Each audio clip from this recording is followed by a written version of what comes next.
আসসালামু আলাইকুম রহমতুল্লাহ। প্রিয় ভাই বন্ধুগণ, আমি আজকে আপনাদের সাথে আলোচনা করব সুখী হওয়ার মূল মন্ত্র কি।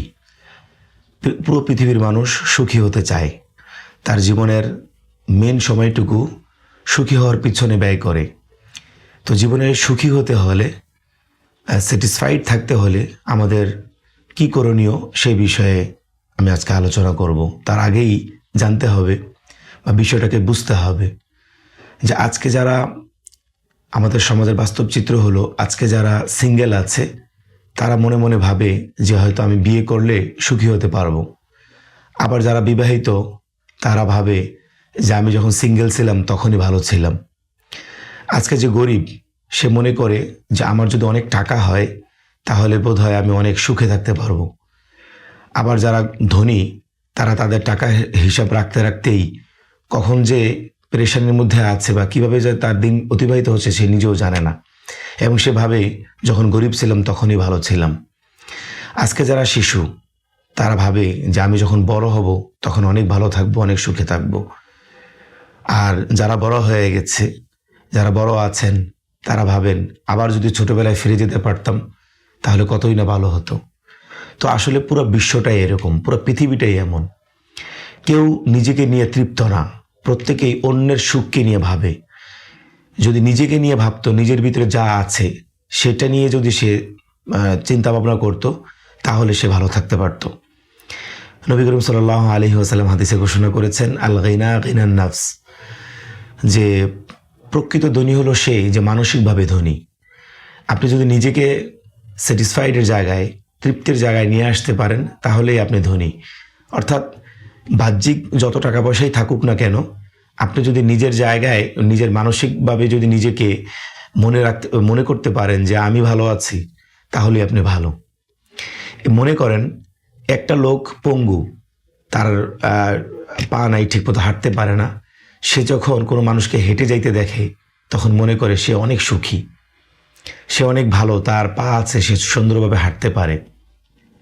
একইভাবে একটা লোকের পা আছে, সে যখন রোডে হাঁটে তখন যখন কাউকে দেখে যে সে সাইকেল চালিয়ে কোথাও যাচ্ছে তখন সে আফসোস করে, যদি আমার আজকে একটা সাইকেল থাকতো তাহলে আমার এত হাঁটার কষ্ট করা লাগতো, আমি সাইকেলে চলে যেতে পারতাম।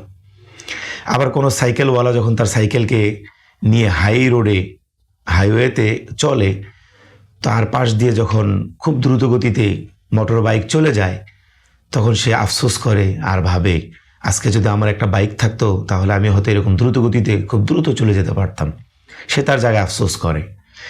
এই বাইকওয়ালা ব্যক্তিটা যখন গ্যারেজে তার বাইকটাকে পার্ক করে আর সেই গ্যারেজেই যখন দেখে আরেকজন প্রাইভেট কার পার্ক করতেছে তখন আফসোস করে আজকে যদি আমারও এরকম গ্যারেজে একটা প্রাইভেট গাড়ি থাকতো তাহলে আমার ফ্যামিলি নিয়ে চলাচলটা আমার জন্য অনেক সহজ হতো, এবং সে তার বাইকের মধ্যে বসে বসে আফসোস করে।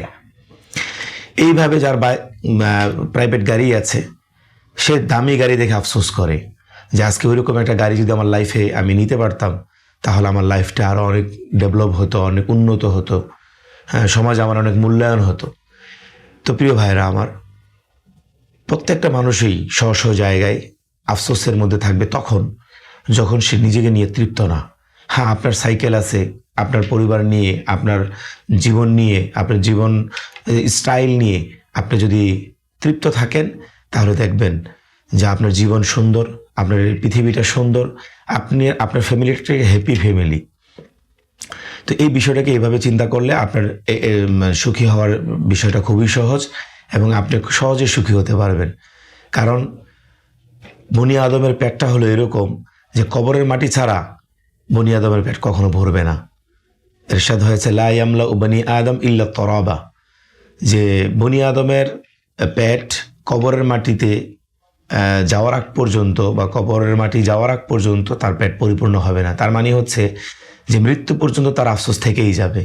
সুতরাং তৃপ্তির জায়গাটায় নিয়ে আসুন, আপনার জীবনটা সুন্দর হবে। তৃপ্তির জায়গাটায় ফিরে আসুন, নিজেকে নিয়ে নিজে ভাবুন, নিজের যা আছে তা নিয়ে খুশি থাকুন, দেখুন জীবনটা সুখের হবে। এটাই হলো জীবনে সুখী হওয়ার মূল মন্ত্র। জি, আসসালামু আলাইকুম রহমতুল্লাহ।